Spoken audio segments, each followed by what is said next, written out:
5th. Okay. Yeah. Fair enough. Yeah. Chep. I think he's in the top 10. No, not 5th. He makes it to the top 10 because as you said, you have Peter Cech, you have Michael, Peter, Van der Sar, Reina is there as well. Yeah. Joe Hart is there as well. Then you have Ederson, you have Alisson. Nah, I'm not putting him. Okay. Anyway, finish it. Your list. Yeah. Sorry, my apologies. Top 10. I am sorry. I My got apologies top for trying to butcher your list. I shouldn't. I apologize. I got top 10. Ako top 10. Lakini unamweka number 10 kwa hiyo. Lakini top 10. number 10 9 hapo. Haya. No,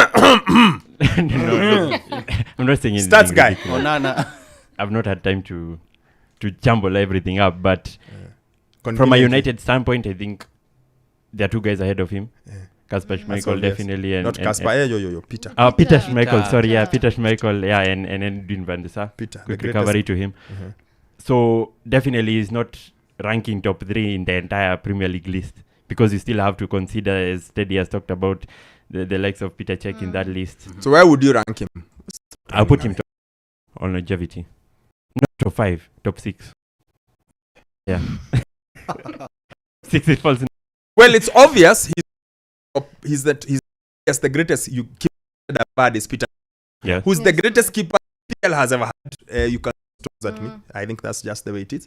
He's not, obviously Van der Sar is above him at United. Yeah. So United, he comes into that because in the Premier League, United have had very great goalkeepers and a few rubbish ones. Yeah. Yeah. You know, Yeah. Fabian Barthez, Mark Bosnich, Van der Hau, Massimo Taibi. You know, I've had a few random ones in that. between. Yeah, so he could be there. Overall in the Premier League, he wouldn't make the top 10. I think he makes in the top 10 purely because of how many clean sheets he's kept. Yeah. Longevity. And longevity. Because, you know, he's only 32. Like, for a guy who's played that much, he's only 32. Yeah. Like, he easily could have played in United for another 5 years. Easy. Yes. To get to 37, to Neuer's age. Buffon. You know, to before. Yeah, not even. Yeah, like just to get 5 years from now, he'll only be 37.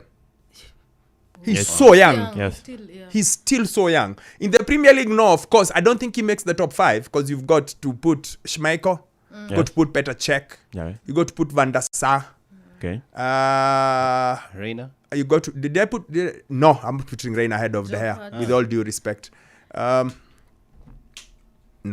David James. back up. David James. But David James was. Come on. David James. The main thing is longevity. Who was it? He played forever. He played for a gazillion years, but he did most of his work at Portsmouth and at. City. Nah. Ederson is probably ahead of the hair without a doubt. Even just the time that he's been there. Of course, it helps that he's in the money bags. Yes. So he would be in the top 6. Yeah, he would be in 7th, thereabouts. 6th, 7th, maybe. He would be there. But not Shea far. Given. No, I'm not. Given. Nah. He's probably just slightly better than Shea Given, I think. Yeah, he's Yeah, I think it's He just is. slightly, not by much. Wako hapo wanabishana hapo. I'd put David Seaman ahead of him, without a doubt. I put David Seaman ahead of. I'm not even blinking. Well, his international career was good though. Who? Seaman. No, I'm not talking about international career. I'm just talking about playing for the Arsenal. For how long he played and how well he. I'd put Seaman ahead of him. I'd put Seaman ahead of him. So that's 7 now. Yeah, so he's somewhere there. Like I said, he's maybe in 7, 8. Because again, I keep saying statistics are a bikini. And this current case of the hair is the perfect example where he had the golden glove and he's been kicked out usiku wa manane in the dark with no one caring where he is. They've just decided you have to go out. I think it's the perfect. If you ever needed an example, why? Or how statistics don't tell you the whole story, the hair is the perfect example. Because statistically, there is no reason to kick him out. But clearly, there is reason to kick him out.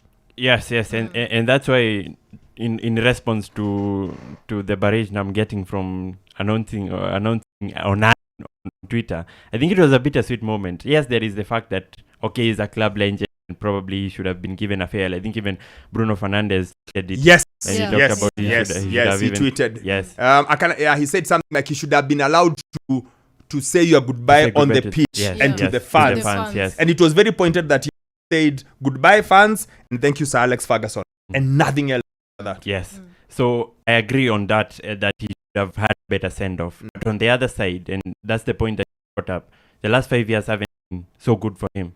Nah. Yes, they haven't been. He's even been dropped out of the Spanish national team, and so it was just a matter of time. Even when you go back, I think there was a time Louis van Gaal tried to introduce Sergio Romero in between there, and he got injured. And then he was sacked. Who introduced Dean Henderson? Was it Solskjaer? No, that was Solskjaer, yes.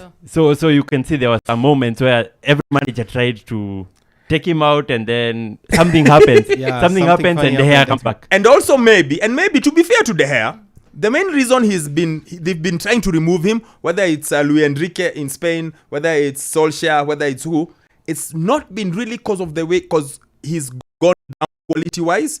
It's also been as much as football has moved on and he's stuck in the past. Yes, there's someone who talked about him being analog in a digital era. Yeah. Which I think is that's just like me in this generation. No. Like I'm just old. No, It's okay. No, look, it happens. Let me tell you something. It's okay. It's very okay. It happens to everyone.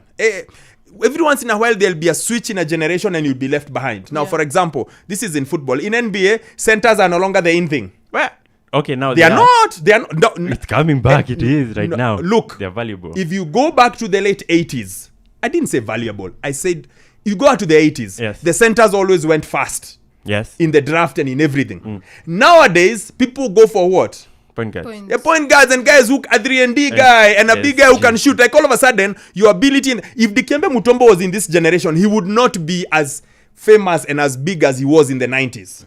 When you know the era of centers, you're saying centers are coming back. Yes. I grew up on an NBA where you had Hakeem Olajuwon and Dikembe Mutombo and Shaq and David Robinson, and then Tim Duncan came in. Those one, Divac, those were not centers to mess around with. Nowadays, your centers are who? Carl Anthony Towns is said as sound. No, this is a power forward. Okay, think about a center. Yeah, he can play in that position too. You see, that is exactly what I mean. We have devalued the center position so much that now we are saying you can Anybody play. We can switch you to Karl Malone, who was maybe more powerful than Giannis, bigger, built, played as power forward all his career. Why? Why didn't they say we can switch? Because the center spot was then center. But now we have devalued it a little bit. The game has moved to guards who can shoot. Everyone can shoot from the parking lot. Everyone. As long as you can shoot threes, you are good. It's the same thing with De Gea. It happens. In a few years, the centers will come back in vogue. And the main guy who's bringing them back in vogue is a guy who can't jump. He's bringing them back in vogue. Yes. But anyway, that's what I meant. So De Gea pia ameachwa tu kando. Siko ubaya. Yes. And to say something, because I didn't like the question that you phrased in terms of him being valuable, that he shouldn't have been dropped that way. It was clear that it was clear, not that we are devaluing his performance from last season. You are. Anyone who's a legend in a team, you have to treat him like a legend. For God's sake, Liverpool did a far better job with Divock Origi. Yes, they did. When you cannot compare their contributions. But United chased him away in the dark, and the only reason they did that was because they knew his value in the current game is nowhere near what they need. So they decided as soon as they got a viable option, they did not even have the courtesy. They don't even have the decency. Let me give a good analogy. It's like a child. When a child today has a toy car, anacheza na hiyo toka, it's the favorite thing, the best thing that child has. Yep. The next day it's a birthday, somebody brings in something else. Anakuletea tuseme nini? Maybe a phone or another toy car, a bigger toy car, or a more beautiful toy car. Mtoto atawacha that one, throws away. Then that one now is the it thing. It's the most beautiful thing, they forget the other one. I think that's the same thing. When United started getting linked to Onana, and maybe when they noticed Onana after the FA Cup. In fact, disrespect. In fact, guys, it's midday. So we'll play one song, we'll come back, we'll listen to that whole Onana thing so that we can move on. We've stayed too much on the hair. Yeah. Anyway, Joseph says, your panel does not know the Beckham-Ferguson feud. After the United guy, people are young out there. Yes, they are, my guy. Joseph, people are young. We are old. Bernardo talks about Bruce Grobbelaar. Yes, if you're talking about all-time EPL keepers, Bruce Grobbelaar would be there, but then we try to hold it to the EPL era. That's the only reason why we didn't put him, Bernardo. Francis Carrero says, top goalkeepers, Peter Schmeichel, Petr Cech, Van der Sar, David Seaman, Jens Lehmann, David De Gea. The only thing I'd probably change is Lehmann with De Gea. De Gea saves, Onana Hatek is loading. That's Diff Makara, the best in the world with his feet, but not in a million years. He's making those saves De Gea once made at the Emirates. Brandt says, as an Arsenal fan, I'll always respect De Gea for the 14 saves at the Emirates. The head also against Kuhn in the derby was phenomenal. Too bad the game has moved on, but it's been good. United Kenny says, I would rank De Gea fourth best goalkeeper in the Premier League after Schmeichel, Van der Sar, Petr Cech, and De Gea. That's very interesting. People not really counting Ederson, which is weird. De Gea is a legend because of longevity longevity, but I can name 5 keepers who are better than him. Schmeichel, Czech, Seaman, Lehmann, Van der Sar. And I know not popular at pick. I would pick Hugo Lloris ahead of him. Augustine, Yes. I am with you. I'd have picked Hugo Lloris ahead of De Gea. I am with you completely. You would have. Yes. Hugo Lloris, De Gea, I pick Lloris. Okay, so Whichever way, One-on-one. whichever way you call it, I Penalty. always have picked Lloris ahead of De Gea. so you're Always. no way you're thinking about trophies. One.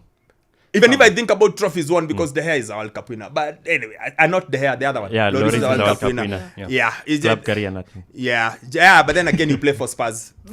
Schmeichel, Van der Sar, Seaman, Lehmann, Czech, Alisson, De Gea. I don't think Onana is anywhere near De Gea in terms of shot stopping. That's Chep Kumi. I agree with you. I think that's a very good conversation that United fans don't want to have it just now. I agree that De Gea was to leave, but I don't like the way United have handled it. They would have handled it better. I don't want Onana to replace De Gea. I would have preferred the Porto goalkeeper Diogo Costa. Diogo. There's been a lot of Yeah, there was talk a- about yeah, that talk guy. of- yeah. De Gea outlived his usefulness at United. Spain dropped him a long time ago. They have coped without him. That's David Abong. Wakabi, remember the Arsenal game, so you go back to the Arsenal game. So yeah, a lot of people remembering what De Gea did back in the days, and I get it. Like in Unajua now, the problem is the challenge in front of you is tomorrow, not yesterday. I don't know what the phrase says, something like that. Anyway, let's come back and yeah. One just small bit about Onana and Mason Mount. We move on because believe it or not, other things have happened this week.